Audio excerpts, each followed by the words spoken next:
Tästä mennään sisälle asuntoon ja täällä on sitten keittiösysteemit ja varastoa ja keittiö. Katsotaan tänne terassille. Täällä onkin joku valkuasukas paikalla.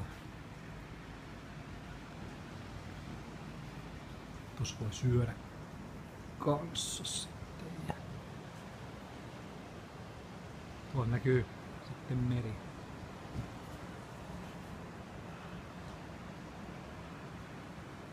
Meri sitten ja auringonottopaikat ja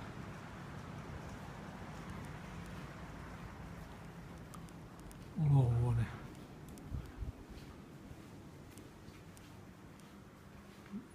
Yksi makuuhuone ja suihkut ja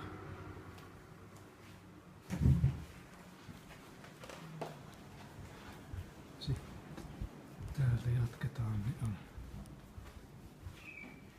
työhuone, mistä pääsee parvekkeelle ja vessaovi ja iso makuuhuone tässä ja lisää terassia. Kyllä pärjää. Ja tuolla ovi sitten tuonne ulkoterassille. Tämmöstä täällä.